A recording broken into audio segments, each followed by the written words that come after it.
अस्सलाम वालेकुम, welcome to we seniors. आज हम पढ़ेंगे MTT 101 का chapter number 1, basics of financial accounting.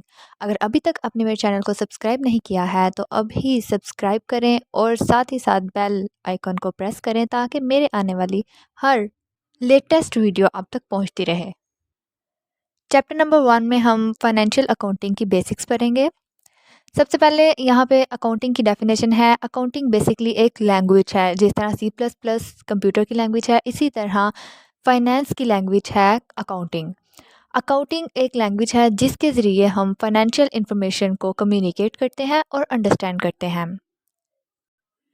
Language basically एक मीडियम है जिसके ज़रिए दो लोग आपस में अपने आइडियाज़ को, फीलिंग्स को, एक्सप्रेशंस को और इंफॉर्मेशन को कम्युनिकेट करते हैं और अंडरस्टैंड करते हैं। फाइनेंशियल इंफॉर्मेशन ऐसी कोई भी इंफॉर्मेशन जिसमें मनी इन्वॉल्व हो और फाइनेंशियल इंफॉर्मेशन में चेंज कॉज करे, ऐसी इंफॉर्मेशन को फाइनेंशियल इंफॉर्मेशन कहते हैं। इन शॉर्ट, ऐसी कोई भी इंफॉर्मेशन जो in terms of money measurable हो उसे हम फाइनेंशियल इंफॉर्मेशन कहते हैं। अब हम देखते हैं सोर्सेज ऑफ फाइनेंशियल इंफॉर्मेशन कि ये फाइनेंशियल इंफॉर्मेशन कहाँ कहाँ से हम हासिल कर सकते हैं। Transactions, events and conditions. आगे जाके हम इन्हें डिटेल में पढ़ते हैं। Transaction, any deal between two people is called transaction.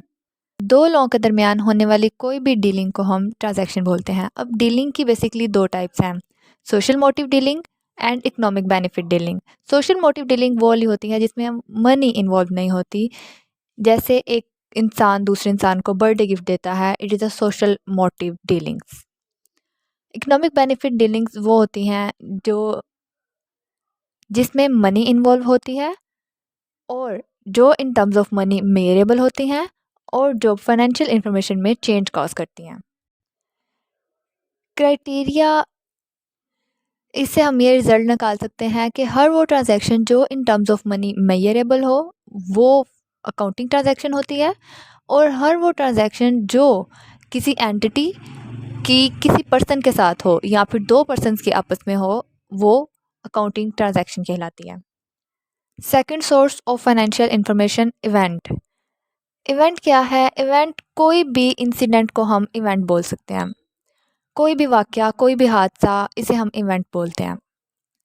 Event दो तरह के होते हैं, मॉनेटरी इवेंट और non monetary event. Monetary event वो होते हैं जो in terms of money measurable हो और जो फाइनेंशियल इंफॉर्मेशन में चेंज कॉज करें, लेकिन हो वो इंसिडेंट, कोई ट्रांजैक्शन नहीं हो। जिस तरह लॉस बाय फायर, एक कंपनी में आग लग गई और उसे करोड़ों का नुकसान हो गया, in terms of money calculate किया जा सकता है और इससे कंपनी के फाइनेंशियल पोजीशन भी चेंज हो गई। नॉन मॉनेटरी इवेंट वो होता है जो in terms of money measurable ना हो और जिससे फाइनेंशियल इंफॉर्मेशन में कोई चेंज ना आए। फॉर एग्जाम्पल गेम, चाहे कोई गेम हारे चाहे जीते, इन टर्म्स ऑफ मनी किसी को कोई भी नुकसान या फ़ायदा नहीं होता।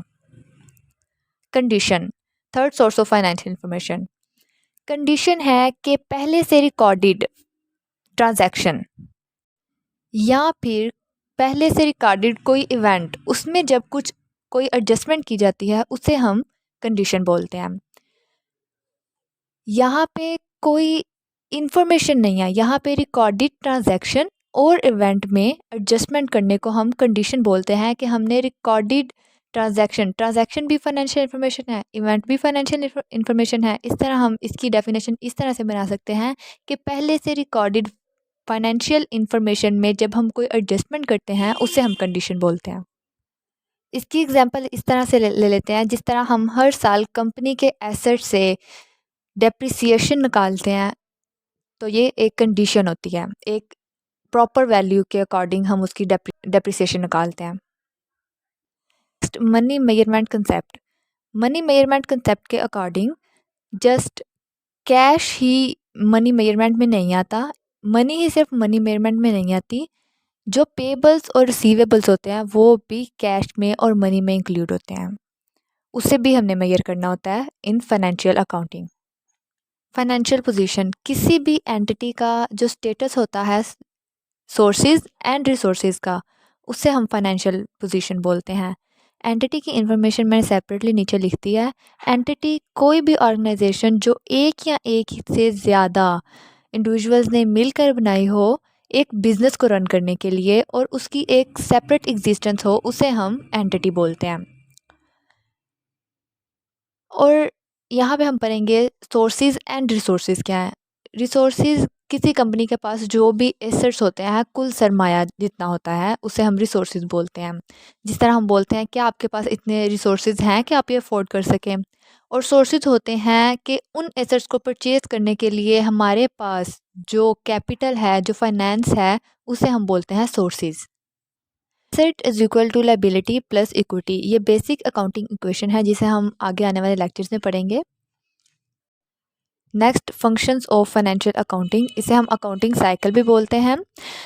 फंक्शंस ऑफ फाइनेंशियल अकाउंटिंग, ये बेसिकली इसके फंक्शंस ये हैं कि हम जो फाइनेंशियल इंफॉर्मेशन है उसकी क्लासिफिकेशन करते हैं, उसे रिकॉर्ड करते हैं, उसको समराइज़ करते हैं, रिपोर्टिंग करते हैं और फिर उसे एनालाइज करते हैं। ये सारे फंक्शंस हम इसलिए परफॉर्म करते हैं ताकि हम अपनी फाइनेंशियल इंफॉर्मेशन को एक ख़ास तरतीब से रखें और and at the time of need हम उसे यूज़ कर सकें इन डिसीजन मेकिंग। नेक्स्ट हम इसे डिटेल से पढ़ेंगे। क्लासिफिकेशन में हम अपनी सारी फाइनेंशियल इंफॉर्मेशन को डिफरेंट हेड्स में 5 अकाउंटिंग हेड्स में क्लासीफाई कर लेते हैं। ये अकाउंटिंग हेड्स हैं asset, liabilities, income, expense and owner equity. ये टेबल मोस्ट इम्पॉर्टेंट है, इसे अगर आप यहीं पे याद कर लेंगे तो आगे चल के आपके लिए अकाउंटिंग बहुत ईजी होगी। एसेट्स में हमारी जो चीज़ें इन्वॉल्व हैं वो आ जाती है land, building, machinery, furniture, motor vehicles, computer, stock, receivables, cash in hand and bank balance.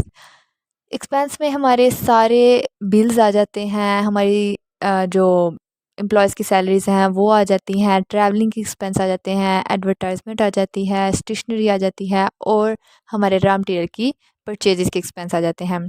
Honour equity में हमारा कैपिटल आ जाता है। ड्राइंग्स मींस के ओनर जो अपने यूज़ के लिए अपने बिजनेस में से चीज़ें सेपरेट कर लेता है उसे हम ड्राइंग्स बोलते हैं। और प्रॉफिट्स आ जाता है। प्रॉपर्टीज़ में हमारे सारे लोन्स इंक्लूड हैं और इनकम में हमारी सेल्स, सर्विस फीस और कमीशन आ जाता है। Second function of financial accounting, recording में हम सारी फाइनेंशियल इंफॉर्मेशन को बुक्स ऑफ अकाउंट्स में रिकॉर्ड करते हैं। समराइजिंग जो है वो हम सेपरेट बुक ऑफ अकाउंट में करते हैं जिसे हम लेजर अकाउंट्स बोलते हैं। इसे हम सारी इंफॉर्मेशन को की समरीज तैयार कर लेते हैं। रिपोर्टिंग, अब जो हमने समरी तैयार की है उससे उसके रिजल्ट्स बनाते हैं और फिर एक रिपोर्ट में लिख देते हैं जिसे फाइनेंशियल इंफॉर्मेशन के यूज़र्स यूज़ करते हैं in the decision making. Analysing, analysing में board of directors, managers and owner, business owner, जो फाइनेंशियल इंफॉर्मेशन के यूज़र्स हैं वो एनालाइज करते हैं इस रिपोर्ट को और फिर डिसीजन मेकिंग में यूज़ करते हैं। Next elements of financial statement, इसमें वही 5 हेड्स ऑफ अकाउंटिंग है। एसेट्स हमारे सोर्सेज होते हैं और ये हमारे अकाउंटिंग में इनफ्लो में आते हैं। लाइबिलिटीज़ लोन हो जाते हैं, हर किस्म के लोन, पेबल्स, ये हमारी लाइबिलिटीज़ होती हैं और ये आउटफ्लो में जाती हैं क्योंकि ये हमने देनी होती हैं। इनकम में जो हमने सेल किया है वो और जो हमें प्रॉफिट हुआ है वो सब कुछ हमारे इनकम में आ जाता है। एक्सपेंस हम पहले ही डिस्कस कर चुके हैं, हर किस्म के बिल वगैरह हमारे एक्सपेंस होते हैं। और ओनर इक्विटी, जो ओनर इन्वेस्ट करता है, ये हमारी ओनर इक्विटी होती है। एंटिटी एक या एक से ज़्यादा इंडिविजुअल जो मिलकर एक ऑर्गेनाइजेशन बनाते हैं उसे हम एंटिटी बोलते हैं। एंटिटी के बेसिकली 2 पर्पस हैं, एक प्रॉफिट एंटिटी है, एक नॉन प्रॉफिट है। एंटिटी एक या एक से ज़्यादा इंडिविजुअल्स मिलकर कोई ऑर्गेनाइजेशन स्टार्ट करते हैं तो उसे हम एंटिटी बोलते हैं। एंटिटी की 2 टाइप्स हैं, business and welfare society. Business में हमारे इंक्लूड हैं वो सारी ऑर्गेनाइजेशंस जिनका मोटिव प्रॉफिट कमाना होता है, उसे हम कहते हैं बिजनेस। और वो सारी ऑर्गेनाइजेशंस या हम कह सकते हैं वेलफेयर ऑर्गेनाइजेशंस जिनका मोटिव प्रॉफिट कमाना नहीं होता है, जिनका मोटिव जो होता है वेलफेयर ऑफ सोसाइटी होता है, उसे हम कहते हैं वेलफेयर सोसाइटीज़। फाइनेंशियल इंफॉर्मेशन में ऑल एंटिटीज़ शामिल हैं, इसमें बिजनेस भी आ जाता है, सारी वेलफेयर सोसाइटीज़ भी आ जाती हैं। सो फाइनेंशियल इंफॉर्मेशन दोनों की होती है, तो फाइनेंशियल अकाउंटिंग दोनों के लिए ज़रूरी है। सेपरेट एंटिटी कंसेप्ट इसमें कहता है a business entity and its owner are two different persons. For accounting purpose business has separate entity apart from its owner. इसमें कहता है कि बिजनेस की एक अलग एंटिटी है, उसके ओनर की एक अलग एंटिटी है, और इन दोनों एंटिटीज़ को आपस में मिक्स नहीं किया जा सकता। ना ही इनकी ट्रांजैक्शंस को, ना ही इनके एक्सपेंस को, किसी भी चीज़ को मर्ज नहीं करना, दोनों चीज़ों को सेपरेट ही लेके चलना है।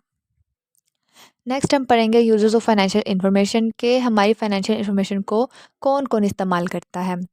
इसमें शामिल हैं इन्वेस्टर्स, स्टेक होल्डर्स, ओनर, वो जो ये बिज़नेस स्टार्ट करते हैं। ट्रेड कॉन्टैक्ट्स मींस वो लोग जिनके साथ हम तजारत करते हैं। लैंडर्स वो जो हमें कर्जा देते हैं। टैक्सेशन अथॉरिटीज़, टैक्सेशन डिपार्टमेंट होते हैं जैसे एफपीआर, नैब, ये हमसे हमारी फाइनेंशियल इंफॉर्मेशन रिक्वायर कर सकते हैं। मैनेजर्स, मैनेजर्स को ज़रूरत होती है डिसीजन मेकिंग के लिए, और एम्प्लॉयज़ भी कंपनी को या एंटिटी को रन करने के लिए फाइनेंशियल इंफॉर्मेशन लेते हैं। फाइनेंशियल कंसल्टेंट एंड एडवाइज़र को ज़रूरत होती है। गवर्नमेंट हमसे हमारी फाइनेंशियल इन्फॉर्मेशन रिक्वायर कर सकती है, और पब्लिक को इन केस ऑफ एम्प्लॉयमेंट होती है। नेक्स्ट अंडरलाइंग अजम्पशन, ये कोई इतना इंपॉर्टेंट नहीं है। यहाँ पे बताया गया है कि कुछ कंपनीज इस पर्पज़ के लिए काम करती हैं ताकि वो अपनी साख्त को बरकरार रख सकें। वो कोई बुलंदियों को छूने के लिए काम नहीं करती हैं, शोहरत के लिए काम नहीं करती हैं, बहुत ज़्यादा पैसा कमाने के लिए काम नहीं करती हैं, जस्ट वो अपनी एग्जिस्टेंस को मेंटेन रखती हैं। Next, recognition of the element of financial statement, कि हम कैसे ये पता चला सकते हैं कि ये जो स्टेटमेंट है ये फाइनेंशियल अकाउंटिंग से रिलेटेड है, या फिर ये फाइनेंशियल अकाउंटिंग के किसी एलिमेंट से रिलेटेड है। तो हर वो ट्रांजैक्शन जिसमें एंटिटी कुछ ले रही हो या कुछ दे रही हो, वो हमारी फाइनेंशियल स्टेटमेंट होगी। हर वो ट्रांजैक्शन जो in terms of money measurable हो, वो हमारी फाइनेंशियल इंफॉर्मेशन होगी या फाइनेंशियल स्टेटमेंट होगी। ये फिर 5 हेड्स ऑफ अकाउंटिंग को डिस्कस किया गया है, asset, liability, income, expense and honour equity. ये हम पहले बहुत डिटेल से पढ़ चुके हैं, तो यहाँ पे पढ़ने की ज़रूरत नहीं। Measurement of elements of financial statement, हम इन्हें कैसे मेजर कर सकते हैं। अब एक चीज़ की एक हिस्टोरिकल कॉस्ट भी होती है, करंट कॉस्ट होती है, फेयर कॉस्ट होती है, प्रेजेंट वैल्यू होती है। हिस्टोरिकल कॉस्ट के माजी में उसकी क्या कीमत थी, करंट कॉस्ट के अब इसकी क्या कीमत है, फेयर वैल्यू के ये किस सेटलमेंट के बाद, डिस्काउंट के बाद ये किस वैल्यू पर परचेज की गई है, और प्रेजेंट वैल्यू के अब इसका कैश फ्लो कितना आ रहा है, प्रेजेंट में इसकी क्या वैल्यू है। Next, characteristics of financial information. Financial information में रेलिवेंस होती है। Relevance in terms of prediction भी हो सकती है, कंफर्मेशन भी हो सकती है। इसमें प्रिडिक्टिव वैल्यूज़ भी होती हैं और कंफर्मेटिव वैल्यूज़ भी होती हैं। कंफर्मेटिव वैल्यूज़ जो कंफर्म हो चुकी होती हैं कि इतनी ही होंगी, और प्रिडिक्टिव वैल्यूज़ होती हैं कि फ्यूचर में इसकी एक्सेप्टेड वैल्यू क्या होगी। प्रिडिक्टिव वैल्यूज़ होती हैं कि फ्यूचर में इसकी एक्सपेक्टेड वैल्यू क्या होगी। प्रिडिक्शन लगाना जिसे बोलते हैं। कभी ऐसे होता है कि इंफॉर्मेशन प्रिडिक्टिव भी होती है एज वेल एज कंफर्मेटरी भी होती है। सेकंड कैरेक्टरिस्टिक्स है मटीरियलिटी। मटीरियलिटी क्या है कि किसी भी ट्रांजैक्शन की रिकॉग्निशन के लिए ये बेसिक्स है कि आपकी जो ट्रांजैक्शन है वो नेचर ट्रांजैक्शन है या मैग्नीट्यूड ट्रांजैक्शन है ऑफ द आइटम। इसलिए इसे मटीरियलिटी बोलते हैं, क्योंकि ये एक ऐसा मटीरियल कंसीडर किया जाता है जिसकी ओमिशन इन्फ्लुएंस करती है decision making of users. Faithful presentation means के अकाउंटिंग इंफॉर्मेशन की, फैक्ट्स की, फिगर्स की ऑनेस्टली प्रेजेंटेशन की जाए, उसे उन्हें प्रेजेंट किया जाए। और फेथफुल प्रेजेंटेशन के यहाँ पे 3 तरीके बताए गए हैं कि फेथफुल प्रेजेंटेशन जो होती है वो कंप्लीट होती है, नेचुरल होती है एंड फ्री फ्रॉम एरर होती है। नेक्स्ट हम अपनी फाइनेंशियल इन्फॉर्मेशन को कैसे इन्हांस कर सकते हैं, कंपैरेबिलिटी। कंपैरेबिलिटी मीन्स हम अपनी एंटिटी के अकाउंटिंग ट्रीटमेंट को दूसरी एंटिटी के अकाउंटिंग ट्रीटमेंट के साथ कंपेयर करके उसे इन्हांस कर सकते हैं। Verifiability means that measurement made by one measurer will be confirmed by another, कि जिसने एक मेजरमेंट की है उसे दूसरा वेरीफाई करे। इसके दो मेथड्स हैं, direct method and indirect method. Direct method में इंक्लूड है counting cash and indirect method में इंक्लूड है कि checking the inputs, recalculating the outputs using the same methodology, यानी FIFO method, first in first out. Timeliness means कि जिस time कोई transaction हुई है, जिस टाइम हमें फाइनेंशियल इन्फॉर्मेशन प्रोवाइड हुई है, हम उसी टाइम रिकॉर्ड कीपिंग करें। Understandability means disclosure make the information understandable. Disclosure means कि हम अपनी फाइनेंशियल पोजीशन, अपनी फाइनेंशियल इन्फॉर्मेशन छुपाएं नहीं, उसे डिस्क्लोज़ करें ताकि हमारी फाइनेंशियल स्टेटमेंट को समझना इजी हो जाए।